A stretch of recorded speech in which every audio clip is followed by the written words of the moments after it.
Tonight on CTV News at 6. A heat warning is in place across much of the Northeast. In some areas, it's going to feel closer to 40. Today we went to splash pad to cool off, and we always like to drink a little bit of water to stay cool. We'll check in with some who are doing what they can to beat the heat. Plus, a first-of-its-kind partnership along the North Shore. What I hope it provides for our community is a place for our elders to stay and to live in harmony with the rest of their families close to them. We'll have more on Friday's ceremony involving 2 First Nations and Espanola. And Canada wins big over the weekend, securing its place at the round of 16. The country now goes on to face the Netherlands or Morocco, depending on tonight's match. CTV News at 6 with Marina Moore and Tony Rima with weather. Good evening. Thanks for joining us. Marina is off. We begin tonight with the weather. It's going to be a hot topic this week. Environment Canada issuing the first heat warning of the summer season today. CTV's Madison Marier starts us off tonight. With the temperature remaining in the high 20s today, many Sudburyans were trying to beat the heat. Today we went to splash pad to cool off, and we always like to drink a little bit of water to stay cool in the heat. So always remember to drink a little bit of water. Going for a swim in Lake Ramsey, nice and cold water. And then staying in the shade, wearing a hat, and drinking a lot of water. Some people we spoke with were planning to get ice cream to cool down, but Public Health Sudbury and District say there may be better methods. It's a fun way. Obviously, hydration is the best, and there are other cool treats that might be some healthy options. Homemade popsicles and freezies, etc. But also fruits and things like that. Just anything really to get hydration. Especially water is obviously the best. But again, allowing your body to cool with those other ways. There is also a concern for Sudbury's more vulnerable population, as Environment Canada is expecting the higher temperatures to last until Thursday. We're seeing an average of about 150 people a day in the past 2 weeks. We're offering water, we're offering electrolytes, and we're offering a cool space to cool off for people and pets. Those are our main. And then our outreach van is distributing water bottles in the community as well on a regular basis. Be aware of the intensive heat that we're experiencing, to ensure that you are staying hydrated, using sunblock to protect yourself from sunburn, and hats, sunglasses, etc. But also to be mindful of your neighbors. The city says its 7 public beaches are open and the 17 splash pads will remain open until 9 tonight. But if the heat advisory continues, they say lifeguard hours may also extend. Madison Marier, CTV News, Sudbury. Time for our first check on weather with more. Here's CTV's Tony Rima. Tony, just how hot is it going to get? Ian, depending upon where you live, it could be 31 to 33 degrees Celsius over the next couple of days.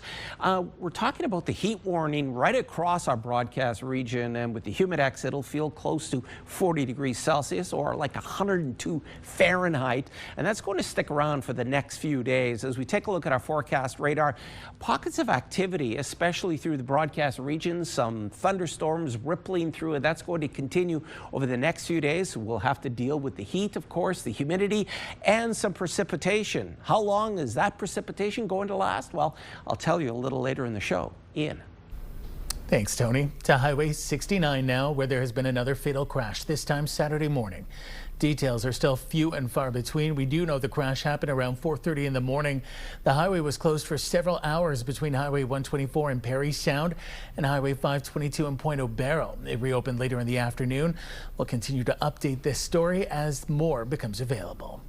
One person has been seriously injured with non-life-threatening injuries following an AT rollover in West Nipissing. It happened on Dubuque Road north of Cache Bay Friday night. The 50-year-old local man is facing charges of operation while impaired by alcohol. His license has been suspended for 90 days and he must make a court appearance September 3rd. A scooter driver has been rushed to hospital following a crash earlier this afternoon in Sudbury. This was the scene at the corner of Lloyd and Paris Streets following a collision between a scooter and a pickup truck. Lloyd Street, as a result, was closed in both directions while traffic investigates.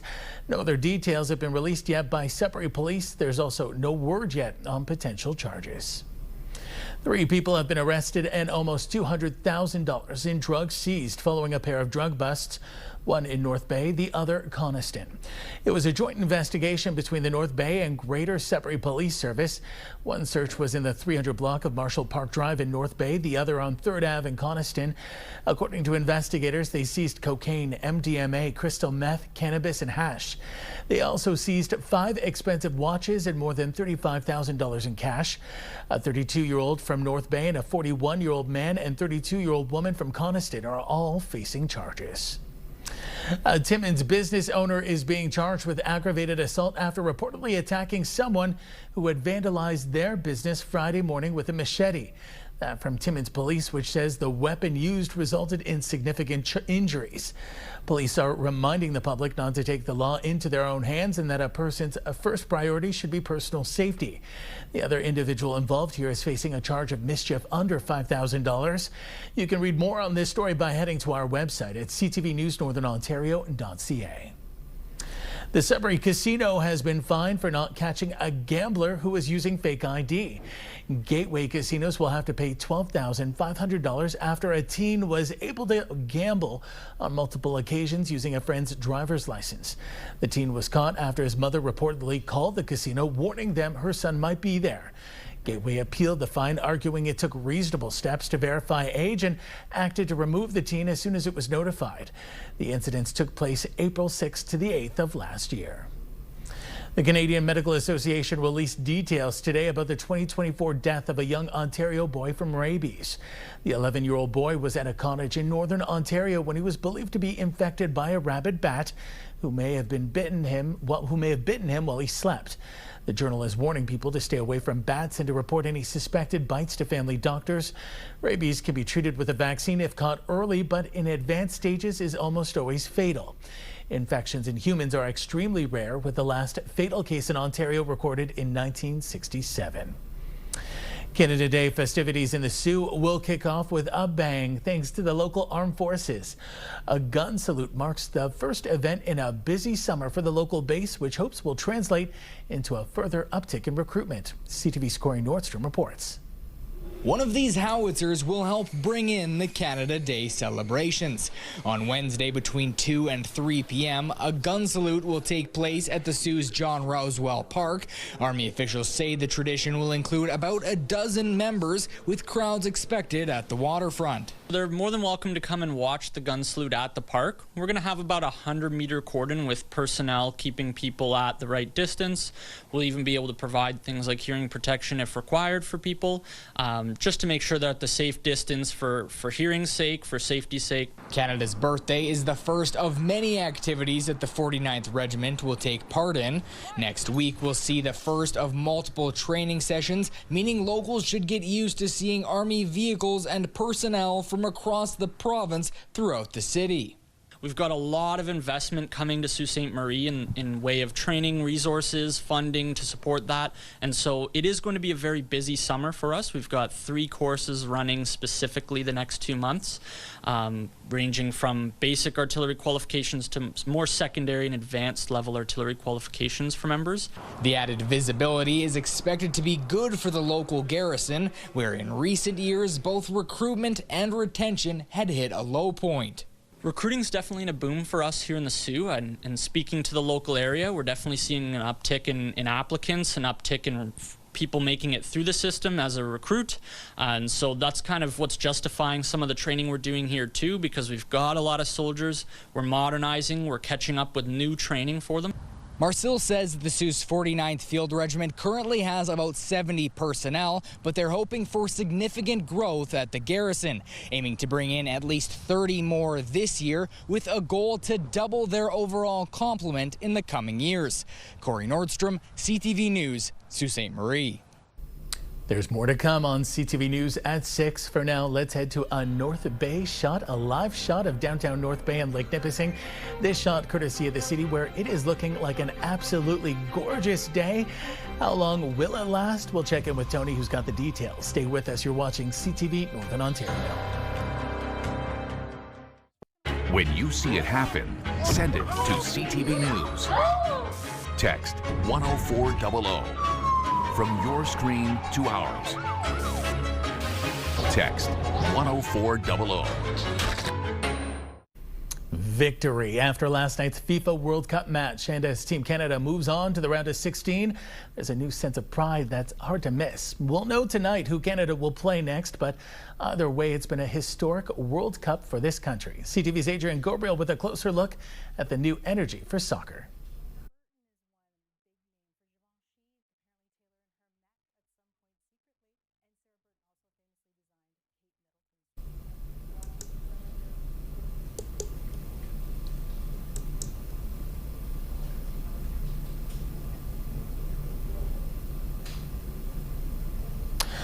And we are having some technical difficulties. Our apologies, but tonight the game everyone in Canada wants to know, the Netherlands will be playing Morocco.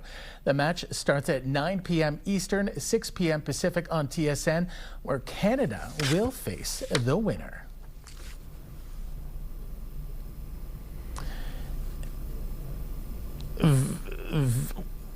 Canada, sorry. Well, as we were saying, victory after last night's FIFA match, and as Team Canada moves on to the round of 16, there's a new sense of pride that's hard to miss. We'll know tonight who Canada will face in the round of 16. CTV's Adrian Gabriel has more on our new sense of soccer and Canadian pride. This is dropping nicely. It's the key!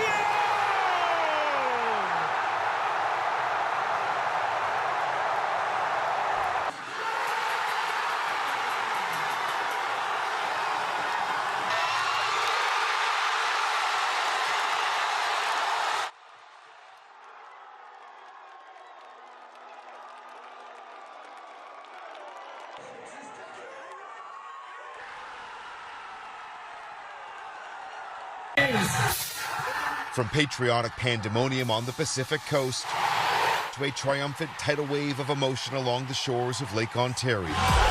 Inside bars in Montreal and watch parties in Edmonton, Canada's win is quickly becoming a where were you moment in Canadian sports history. I was watching the game a bit at my house, and then I went to my aunt's house for a bit. There's a great patio down the street from my house. I was watching at home. Schaffelberg's ball into the box, headed away by Ocon. It's Eustachio! The swift and steady right foot of Stefan Eustachio catapulting Canada to victory. The team, this World Cup, has galvanized a nation. They did it! I'm crying. Overcome with emotion, Canadian women's soccer legend Christine Sinclair's tears of joy offer a glimpse of what this moment means for the sport and our country. Okay, let's book our flight. To the round of 16 at the World Cup. Thousands did book a flight to LA to witness history in person. Thousands more will now head to Houston. On home soil, the win for some supersedes soccer. We're living in a time where we're rethinking what it means to be Canadian. Having cultural touchstones like soccer matches and the program succeeding like it never has before, I think that's important to us. You guys are Canadian heroes. Coach Jesse Marsh's pitch-side post-game speech sharing what this victory could mean. Canadian heroes for the future children of this country who play this sport. The sport has a big future because of you guys.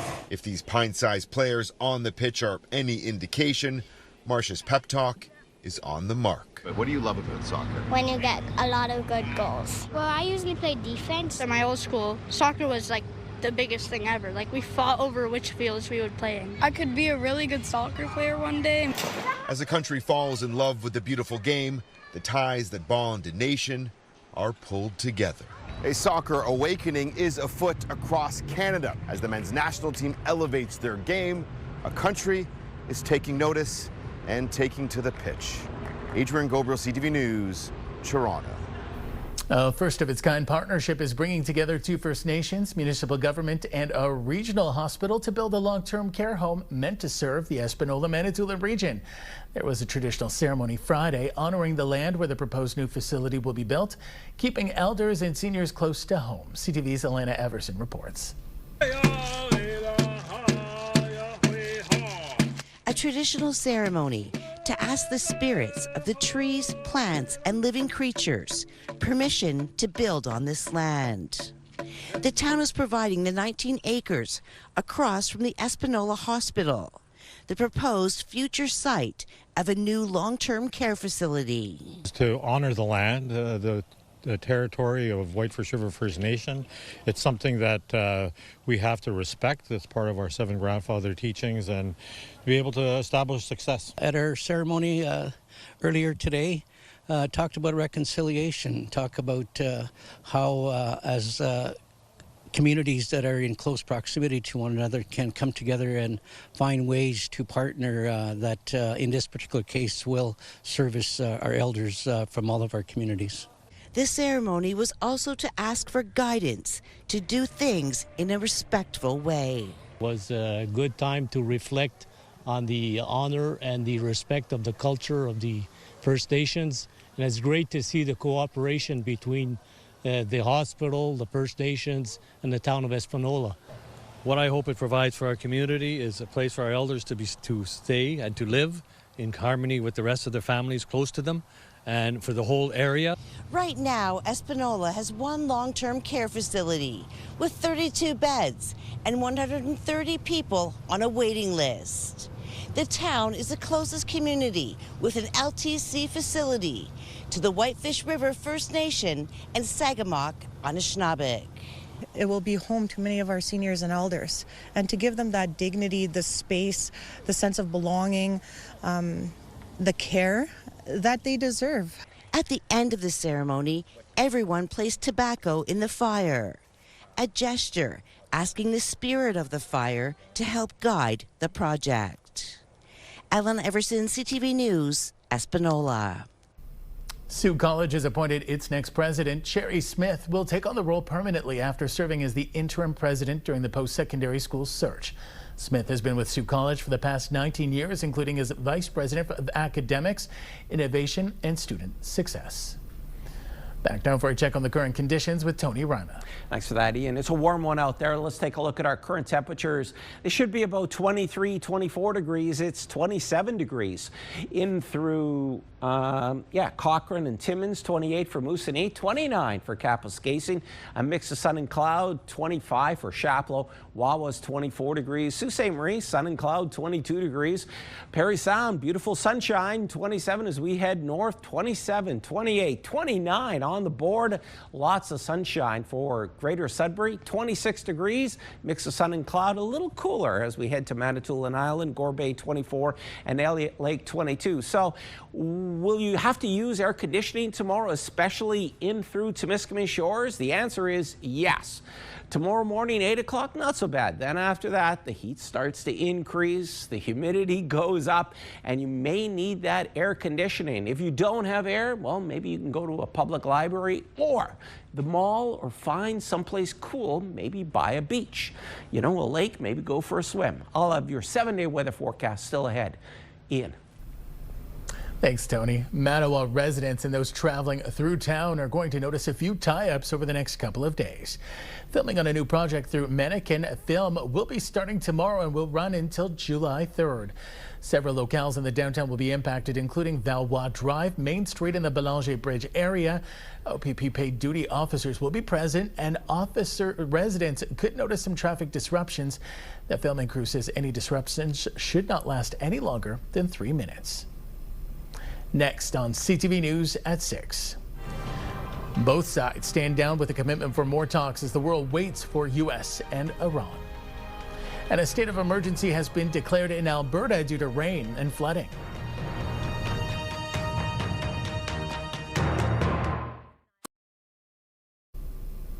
The case of a former Air Canada pilot accused of flying hundreds of flights without a proper license was back in court today. Police say 59-year-old Jeffrey Wall flew roughly 900 domestic and international flights on a fake license. Investigators say while he did have some qualifications, he never obtained the high-level license required to fly the Boeing planes he piloted. Wall is also accused of attempting to conceal forged documents by filing a false police report. He worked for Air Canada for 27 years before retiring in 2025. His case is set to be back in court on September 21st. A new poll suggests the federal Liberals still hold a lead over the Conservatives, but have lost a little ground. The Liaison poll shows the Liberals with 42% support among decided and leaning voters. The Conservatives trail at 34% support, followed by the NDP with 13% and the Bloc Québécois at 6%. The 8-point lead for the Liberals is down from 11 points in the most recent survey. However, Prime Minister Mark Carney's approval rating rose a single point to 58%. While his disapproval rating remains steady at 36%. The random phone survey of more than 1,500 people is considered accurate within 2.5 percentage points, 19 times out of 20. After both sides traded fire near the Strait of Hormuz, CNN is reporting that U.S. officials say the U.S. and Iran have agreed to stand down for now, with diplomatic talks set to resume this week. In a statement on social media, U.S. President Donald Trump says Iran has requested a meeting tomorrow in Doha. Well, I just spoke with the president about it. Iran has requested a meeting this week, so Special Envoy Witkoff and Jared Kushner will be flying to Doha for high-level meetings this week as we continue to discuss the memorandum of understanding. On the sidelines of those high-level talks will be the technical talks. So as far as we're concerned, we're holding up our end of the ceasefire. Violence will be met with violence. As you mentioned, Brian, there were attacks on commercial vessels that the United States of America, directed by the president, responded to, and that will continue to happen, but we hope we don't see that. The president obviously wants to see the peace process play out, and the Iranians would be best to sign a good deal with the United States of America. The Tuesday talks were originally scheduled for Switzerland and focused on Iran's nuclear program, but renewed tensions in the Strait of Hormuz prompted a change of venue to Doha, shifting the discussion towards shipping security in the strategic waterway. Traffic through the Strait of Hormuz is still well below what it was before the conflict.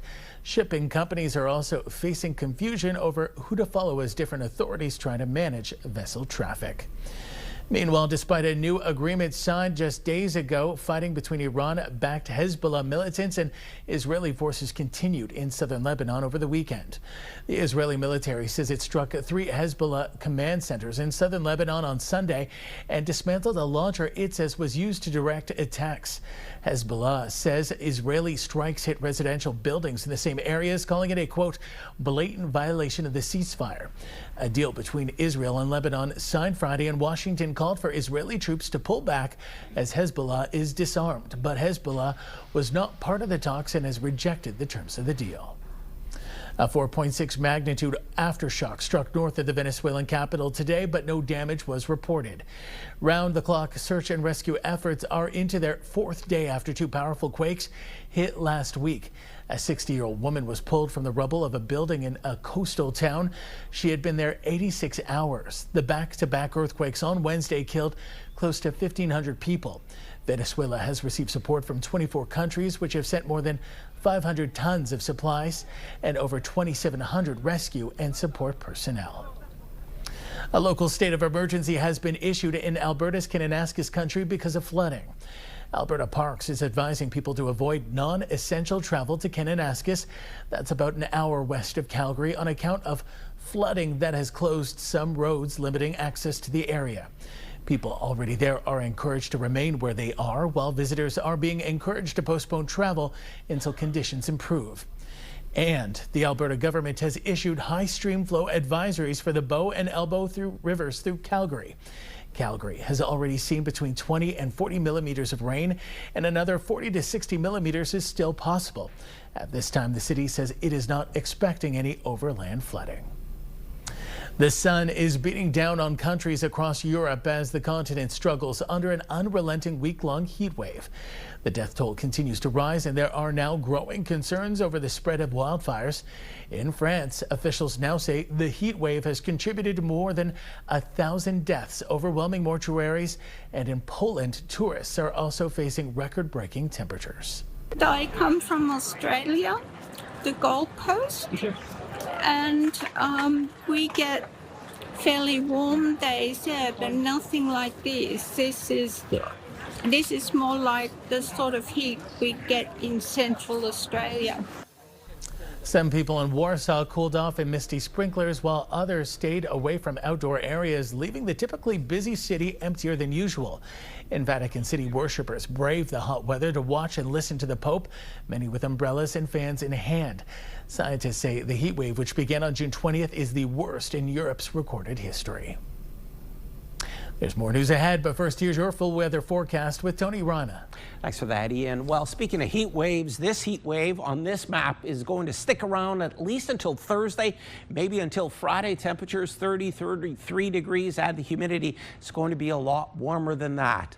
As we take a look at our next map, and here it comes, our systems map, and this is what's causing everything. We have low pressure, we have a warm front. See all this red? Well, that means heat. And we also have a cold front, and that's going to provide us with some showers, overcast conditions. As our low pressure system moves out of our broadcast region, we're going to get a little bit of relief in the form of precipitation, rain, but after that, it's back to the heat. Let's take a look at our overnight conditions, starting with Sudbury, a chance of showers, 18 degrees. Normally, that's almost like a daytime high, but these are the overnight temperatures, 18s on the board, and plenty of rain. As we head on over to Moosonee, this is what you can expect. 20 degrees, still warm. That heat wave continues, the heat warning right across the broadcast region, and it's not going to be very nice, especially if you don't have air conditioning. So if you started those fans, keep them going.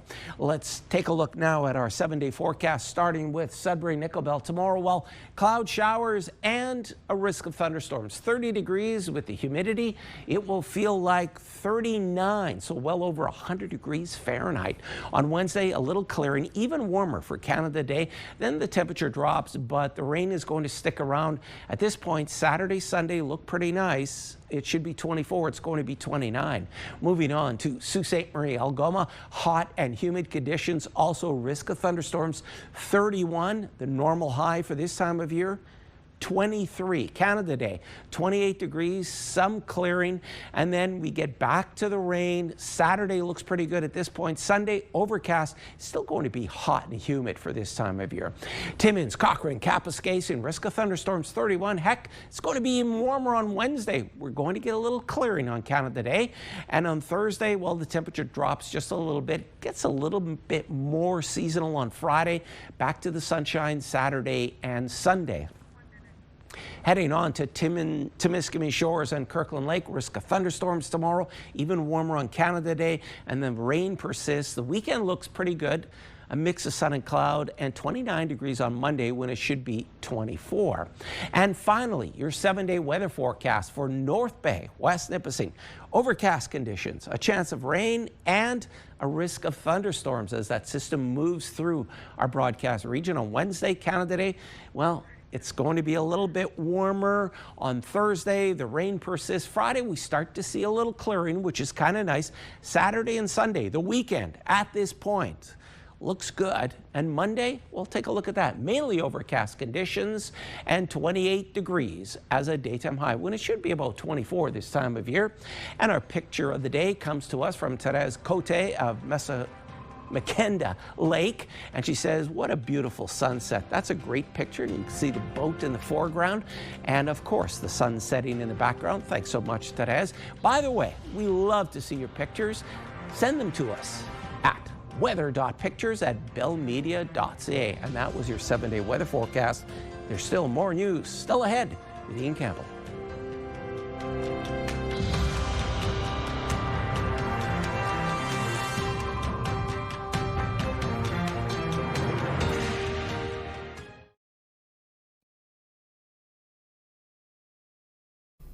The Danger Tree, a wartime icon in France with a Canadian connection, is getting a new look. CTV's Garrett Barry has more on the team working to revitalize the symbol of sacrifice.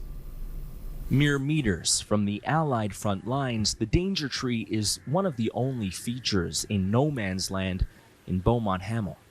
Just as it was on July 1st, 1916, when the Royal Newfoundland Regiment was ordered over the top directly into relentless German gunfire. In the devastating few minutes that followed, hundreds of those men and boys were killed or injured. Historians say the danger tree was the high point of the attack. Many soldiers killed at its roots. Over the years, it was replaced and rebuilt, but never quite perfectly.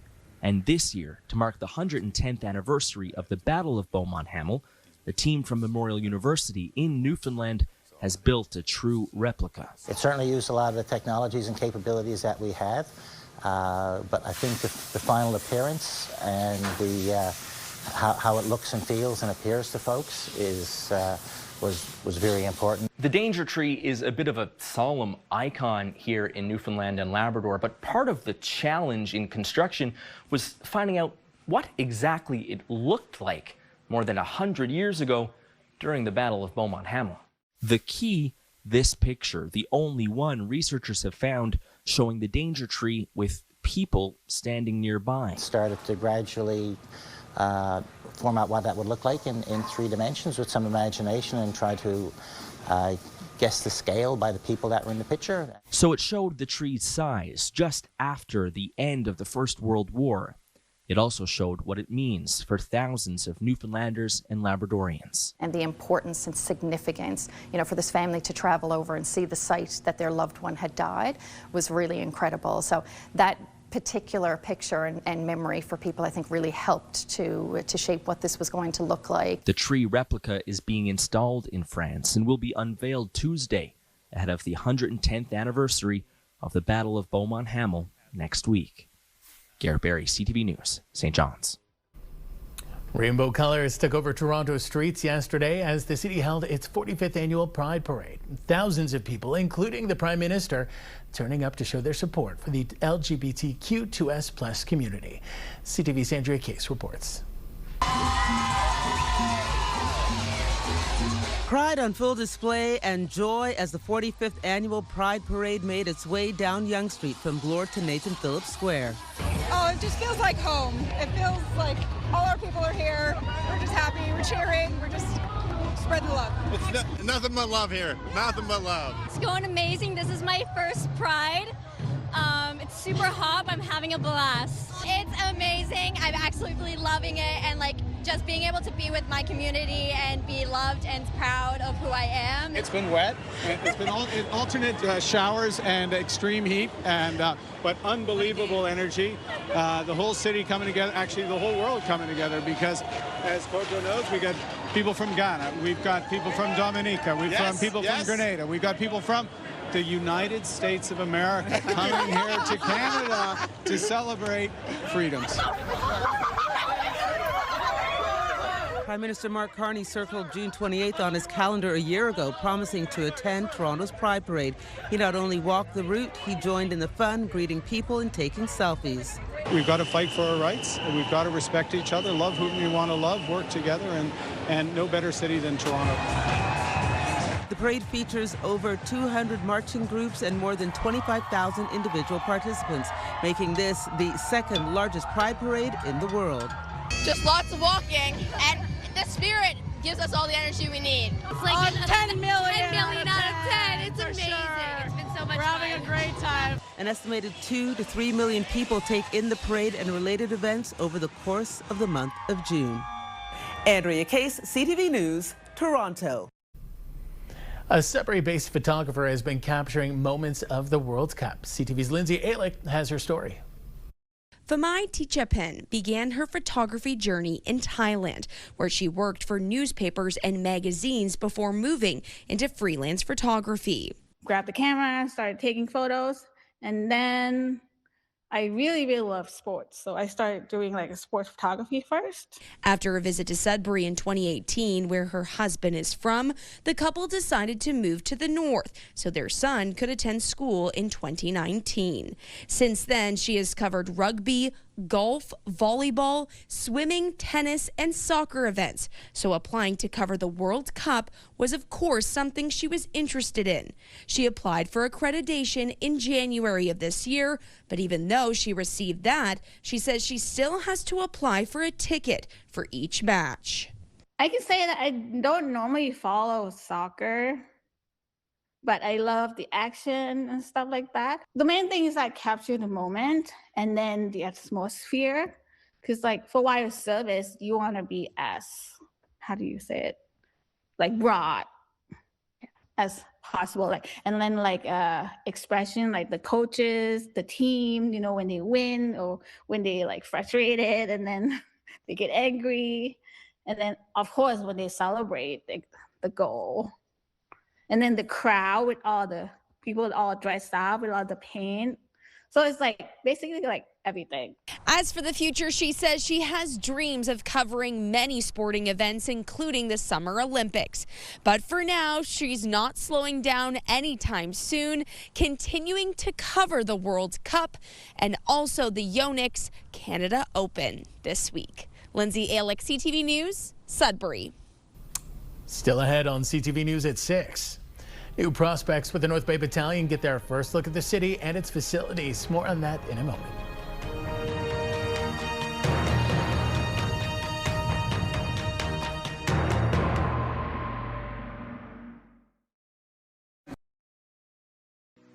Clothing consideration provided by Fashion Fair.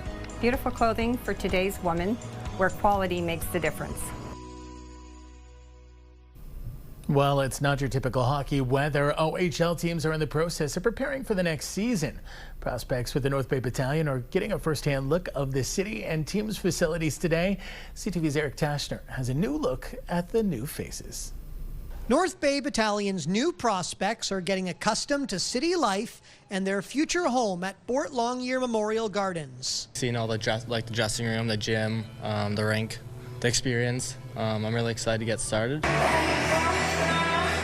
The recent OHL draft proved memorable for the young players and their families. I was at my cottage with my family. I couldn't get everyone up to Kingston, so for me it was like very memorable with my family. I wanted to make sure everyone was included and make sure everyone who brought me to that day was with me. Now the work begins. Fighting for a roster spot is first and foremost for the newcomers, with many players set to return from the current squad. Getting bigger and stronger, going up against these big guys, it's going to be difficult, but I'm going to have to overcome it. This draft was really about us making sure that our cupboards were full in areas that we needed. Goaltender Owen Loftus was claimed 11th overall, the only netminder taken in the first round. Like, I'm super pumped to be able to learn from the guys here. You know, there's great goaltenders, such awesome experience. For second-round pick Alexander Saulnier, his grandfather Buster Harvey is his inspiration. He played over 400 games in the NHL. Obviously, I'm trying to be like him, getting to the NHL and playing 8 seasons and having a good career. So, I mean, he's kind of like a role model to me. It's been a busy off-season for the troops. Defenseman Alexander Karmanoff was selected in the NHL draft by San Jose, while forward Ryder Cali was selected 48th overall in the second round by Florida. We're very happy for Ryder and Alex. You know, seeing the work that went in and seeing them get rewarded was a great thing for all of us. The battalion are planning a 2-day development camp in late August for their new recruits ahead of training camp. The team's got a really good development plan for me. I'm going to obviously do my best. And then the season begins anew. Eric Tashner, CTV News, North Bay. An Ontario family is hoping their daughter's rare diagnosis can help shed some light on a condition most people have never heard of. CTV's Spencer Turcott has their story. Ball. 2-year-old Lily Kalinowski is a happy little girl. She loves to play. She loves to smile. But behind every smile is a battle few families ever face. There's only a few hundred cases globally of this CASC mutation. And so really it was quite scary. There was not a lot of information available. Most doctors and medical professionals will never have encountered this. Lily was diagnosed with a mutation of the CASC gene, a rare neurological disorder that affects brain development. Doctors warned her parents she may never walk or talk. She is such a ray of sunshine, but like the fear, the devastation of the diagnosis, it never goes away. Her family hopes therapy and treatment will help her live with complications she is already facing, like hearing and balance trouble. Wow. But with it being a degenerative disease, Lily could later face seizures that could put her in even more danger, and the progress hasn't come cheap. with the type of therapy that we've been working through, it has been north of, $100,000 per year. Here's where things get even trickier.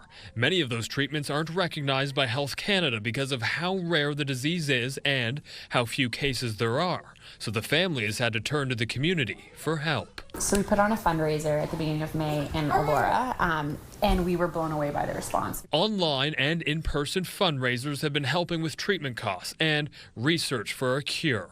We've got a purpose and a path forward that can give the best life for our girl, and we're enjoying every day and every hour and every minute that we get with Lily. So while doctors may have first measured Lily's future in limitations, her parents are measuring it in possibilities. And Lily is showing the community rallying behind her that every milestone is worth fighting for. Spencer Turcotte, CTV News, Elora. The BET Awards were handed out last night, and the show ended with a surprise performance by Lauryn Hill.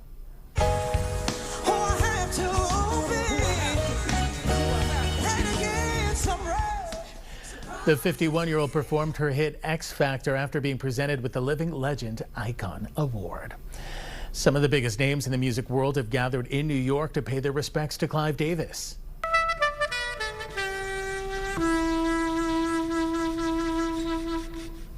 Kenny G, Dionne Warwick, Barry Manilow, Alicia Keys, and Bruce Springsteen are among the artists honoring the legendary record company executive. Davis launched the careers of numerous artists. He died last week at the age of 94. A music superstar has tipped her hat to her Northern Ontario hometown on one of the versions of her new album. On Saturday, Shania Twain posting these pictures to her social media, announcing the Canadian hometown version of her new album, Little Miss Twain. She says it's on gold vinyl in honor of her gold mining hometown of Timmins. Twain says growing up, she was told stories of people striking gold and chasing dreams, adding that felt like the perfect tribute to her roots. Entertainment news now. Here's David Daniel with today's Hollywood Report. We were always there for each other. I just want to be there for him now. There will be more every year after. Prime Video has renewed the series for a second season, which will continue adapting the best-selling Barry's Bay novels by Carly Fortune. The guys are bringing liquor, and the women will be bringing hors d'oeuvres. So you'll be bringing Pepto-Bismol. The documentary We Are Pat looks at Julia Sweeney's iconic Saturday Night Live character and the evolution of gender identity in comedy over the past 30-plus years. It was really just kind of looking at this character that is a contradiction. It really is both things. Pat is transphobic, but Pat is also a non-binary icon, and Pat is funny, and Pat is, of the 90s, but also weirdly relevant today. So I think that's what makes it like a really interesting, sticky, cool subject matter. Screenings of We Are Pat are taking place around the U.S. this summer, and the documentary is available on digital platforms. In Hollywood, I'm David Daniel.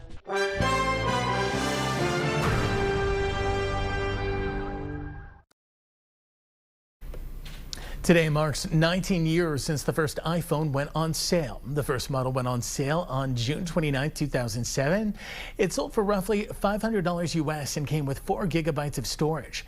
The original iPhone was not available in Canada. The first version to be sold in this country was the 3G version starting in 2008. Ottawa is bringing back a popular program that allows Canadians to retrofit their homes at no cost. BNN Bloomberg's Morella Fernandez reports. There is $500 million in funding available, but currently the program will only operate in 5 provinces. It's already running in Manitoba and will soon launch in Nova Scotia, Prince Edward Island, Quebec, and BC.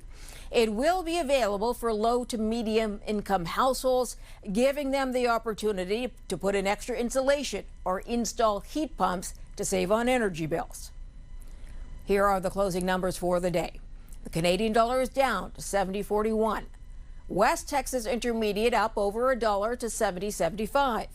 Western Canadian Select down over $2 to 54.57. And the TSX is down 156 points today. Those are your business headlines. I'm Morella Fernandez.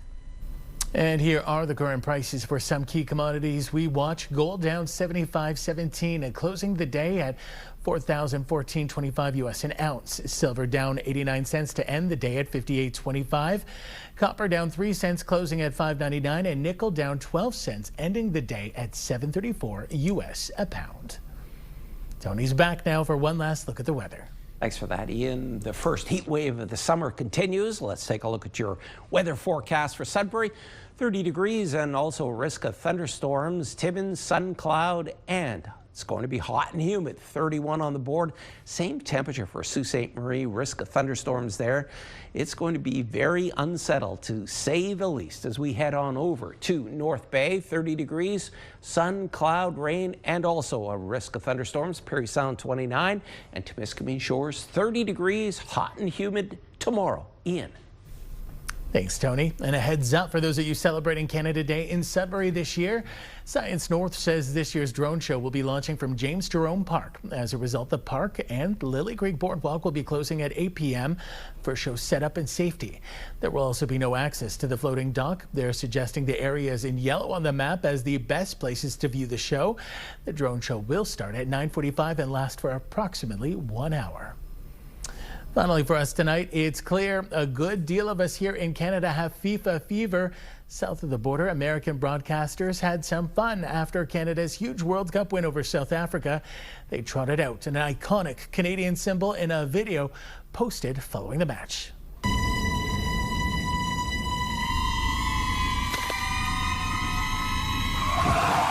Sorry, but no.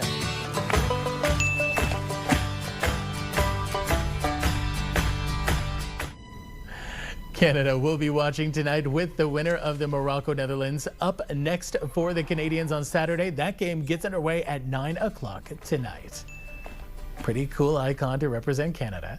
That's our newscast this Monday night. Amanda Hicks is in for me tonight with your late night news. Make sure to tune in and I'll see you tomorrow. Until then, thanks for watching. Good night.